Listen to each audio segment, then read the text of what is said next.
चलिए शुरू करते हैं।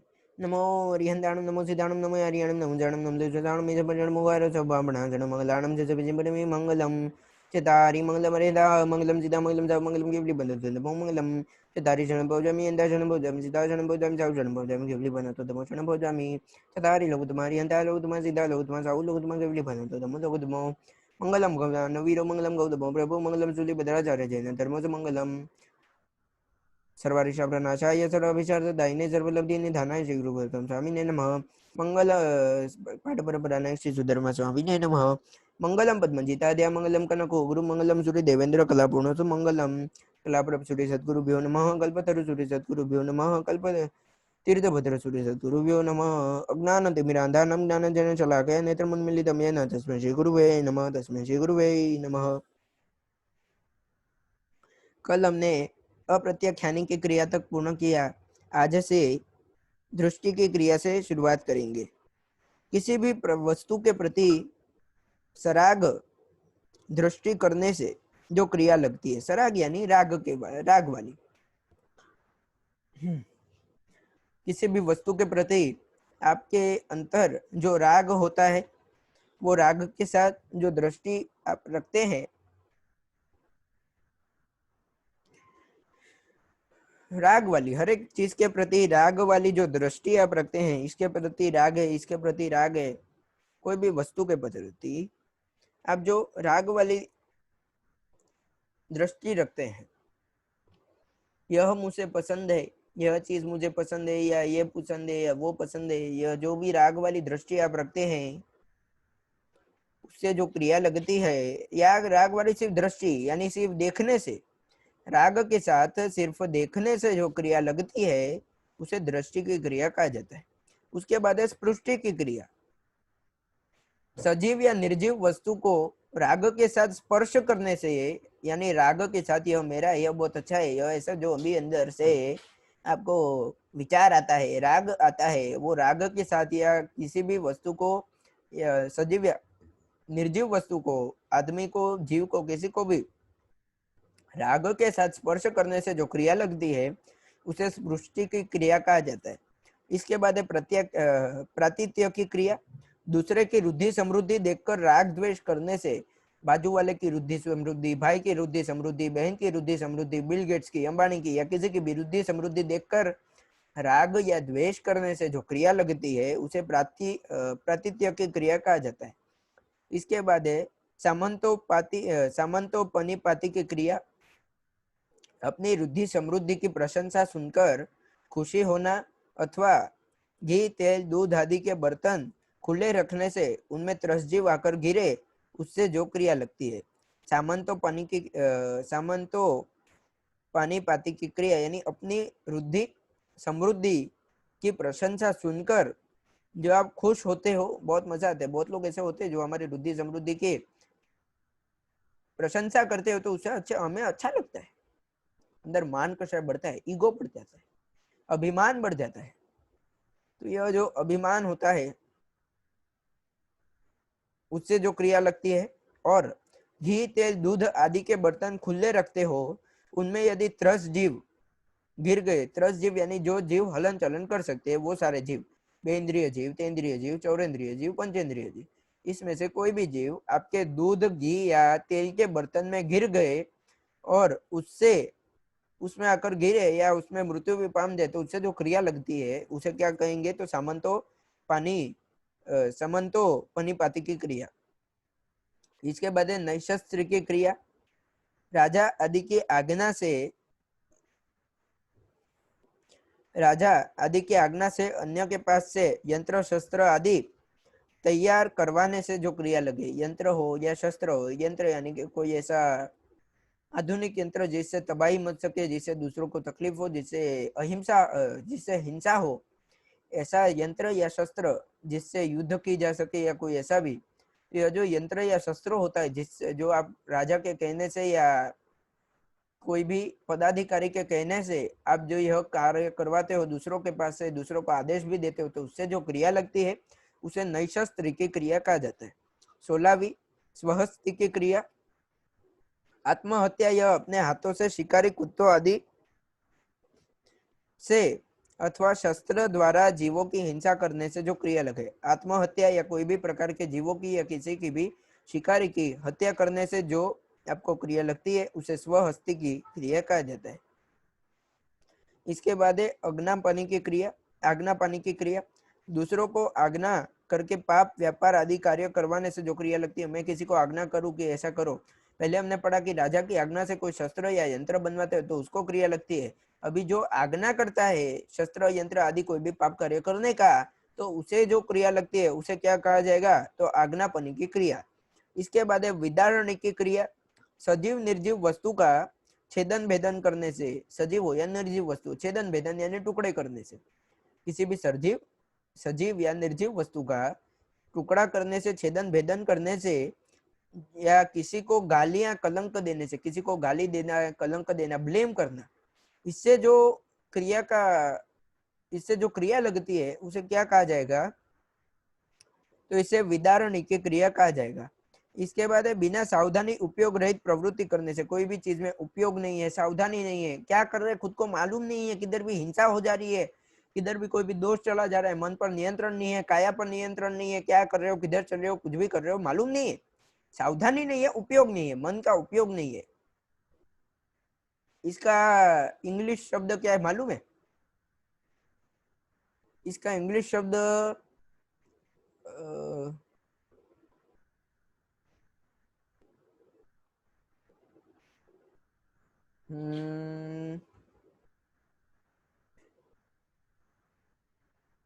इसका इंग्लिश शब्द अभी तो मुझे याद नहीं आ रहा है, आएगा तो मैं बताऊंगा। लेकिन कोई भी कार्य आप करते हो तो बिना मन के, बिना जाने यदि आप करते हो, उपयोग के बिना कोई भी आप कार्य करते हो, एम्प्टी माइंडेडनेस, आपका एम्प्टी माइंड है, कुछ भी कर रहे हो आपको पता नहीं चल रहा है, बिना उपयोग के कोई भी कार्य कर रहे हो, तो उसे क्या कहा जाएगा, तो उसे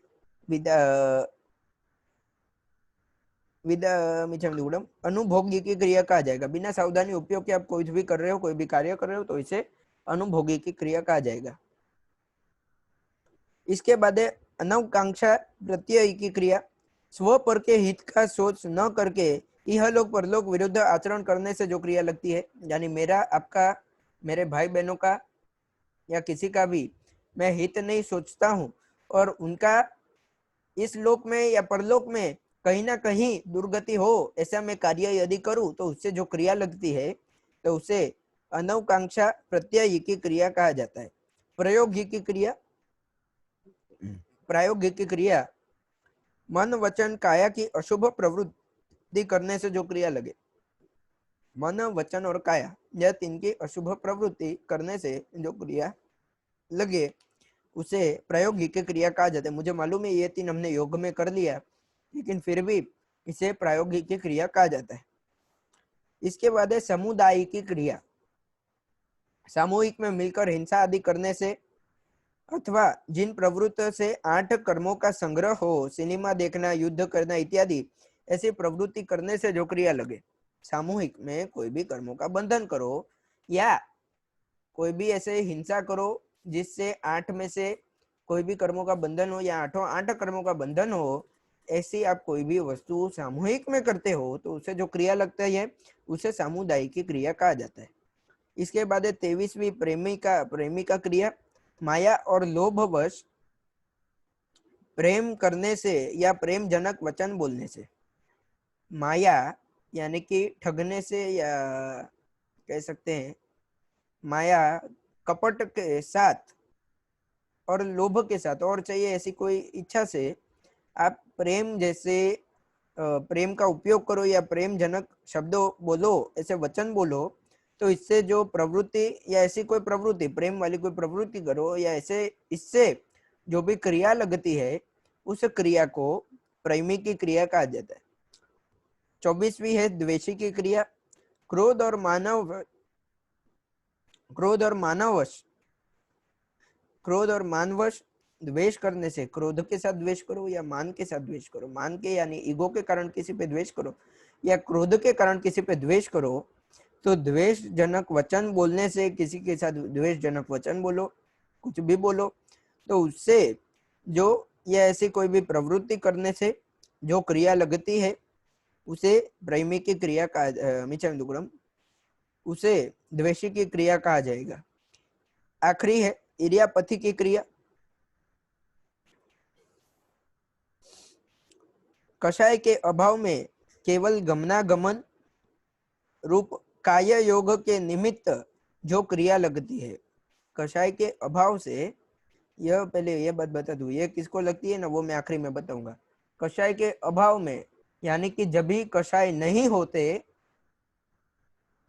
कोई भी प्रकार के कषाय नहीं होते मन में, क्रोधमान माया लोभ इसमें से कुछ भी नहीं होता, जब भी कषाय होते ही नहीं, जब भी आपके शरीर में से पूर्ण तरह से कषाय निकल गए, तब भी ऐसे समय में केवल एक जगह से दूसरी जगह पे जाने में, बोलने में, या कोई कार्य करने में, कोई क्रिया करने में, क्रिया यानी कोई हलन चलन करने में, कुछ बोलने में, ऐसे कोई भी छोटे मोटी क्रिया जो लगती है आपको, गमनागमन करने रूप काय योग के निमित्त जो क्रिया लगे, काय योग यानी एक जगह से दूसरी जगह पे जाना या बोलना, यह दोनों में के कारण जो सूक्ष्म क्रिया लगती है, इस क्रिया को इरियापति की क्रिया लगता है। यह अभी किसको लगती है वो सुनिए।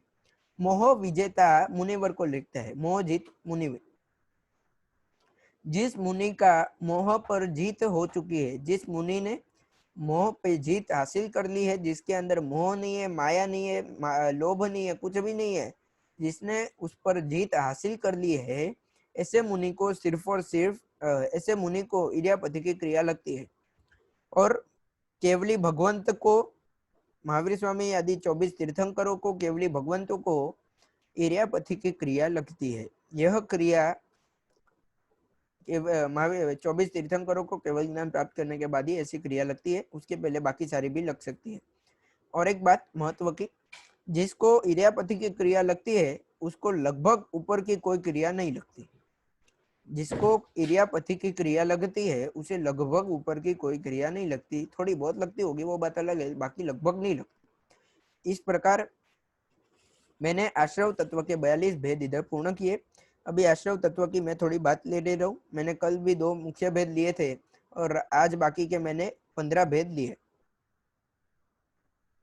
तालाब में जैसे नया पानी तालाब में जैसे नया पानी नाली के द्वारा आता है, उसी तरह जीव के अंदर नए कर्म आश्रव के द्वारा प्रवेश करते हैं। कर्मों का प्रवेश द्वार वही आश्रव।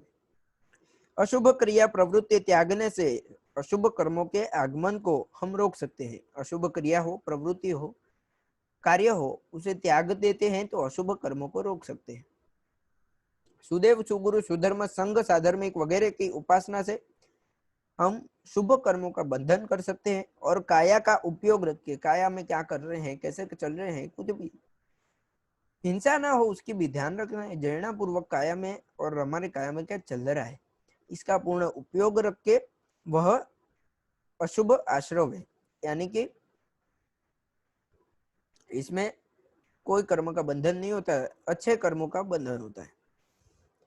पांचों इंद्रियों को मिच्छामि दुक्कडम, वो शुभ आश्रव है, यानी कि अच्छे कर्मों का प्रवेश द्वार है। और अर्थ तथा काम, अर्थ और काम जो होते हैं, अर्थ काम हमने दिवाली के नहीं, दिवाली में नहीं, शिपाड़ महीना में पढ़ा था। शिपाड़ महीना की कथाएं सारी थोड़े समय में आ जाएगी, तभी आप सुन पाएंगे। पांचों इंद्रियों का दमन तो अर्थ और काम के संबंध में उपयोग करो, वह अशुभ आश्रव है, उसमें पाप का प्रवेश द्वार है। पांचों इंद्रियों का दमन, क्रोध आदि कषायों का जय, प्राणातिपात आदि पापों का त्याग करना। 5 इंद्रियों का दमन, क्रोध आदि कषाय का जय और प्राणातिपात आदि पापों का त्याग करना, और मन वचन काया की शुभ प्रवृत्ति से अशुभ आश्रव रुक जाता है। उनसे विपरीत करने से अशुभ आश्रव होता है। फिर से, मन वचन काया की शुभ प्रवृत्ति से अशुभ आश्रव रुक जाता है। उनसे विपरीत करने से यानी अशुभ प्रवृत्ति से क्या होता है, तो अशुभ आश्रव का बंधन होता है। आश्रव के 42 भेद का अंतर्भाव सामान्यतः मिथ्यात्व, अविरति, प्रमाद, कषाय और योग में हो जाता है। मिथ्यात्व, अविरति, प्रमाद, कषाय, योग, यह जो 5 है, इसके अंदर यह इन सब का समावेश लगभग हो जाता है। 18 पाप स्थानकों का भी समावेश आश्रव के अंदर 42 भेदों में हो जाता है। यह शरीर क्षण ध्वंसी है, यानी कि क्षण में ही इसका ध्वंस हो जाएगा, खत्म हो जाएगी, नाश हो जाएगा। संपत्ति विनश्वर है, संपत्ति का भी विनाश हो जाएगा। मृत्यु निश्चित है। जीव खाली हाथ परलोक आया है और खाली हाथ परलोक से आया है और खाली हाथ ही परलोक जाना है। पुण्य पाप के अलावा और कोई जीव के साथ आने वाला नहीं है, वो हम आगे नित्य भावना में पढ़ेंगे। 12 भावना जब भी संवर में आएगी तभी। इसीलिए संसार के क्षणिक सुख की लालसा और लीनता छोड़कर पाप प्रवृत्ति को त्याग कर धर्म साधना में निरंतर प्रयत्नशील बनना है। संसार के सारे ये जो प्रवृत्ति होती है, पाप होते हैं, राग द्वेष होते हैं, संसार के अंदर हम जो लीनता है, लालसा है सुख की, उसे छोड़कर पाप प्रवृत्ति का त्याग करना है। जितनी हो सके उतनी पाप की जितनी प्रवृत्ति है, क्रिया है, उसका त्याग करना है और धर्म साधना में निरंतर प्रयत्नशील बनना है। धर्म की जो हमारी साधना होती है उसमें निरंतर आगे प्रयत्नशील बनना है, प्रयत्न करने हैं और प्रयत्न करते रहना चाहिए। इसी को आश्रव तत्व कहा जाएगा और यही आश्रव तत्व की हित शिक्षा है। इसी के साथ आज मैं समाप्त कर रहा हूँ। कल से हम संवर तत्व लेंगे। संवर तत्व यानी क्या? तो कर्मों के प्रवेश द्वार पर ताला मार देना, दरवाजे बंद कर देना, वो संवर तत्व है। वो हम कल से लेंगे। आज यहीं पे समाप्त करते हैं। सर्वमंगल मांगल्यम सर्वकल्याण कारणम प्रधानम सर्वधर्माणां जैनम जयति शासनम। हिनाग्न विरुद्ध कुछ भी बोला हो तो त्रिविधे त्रिविधे मिच्छामि दुक्कडम।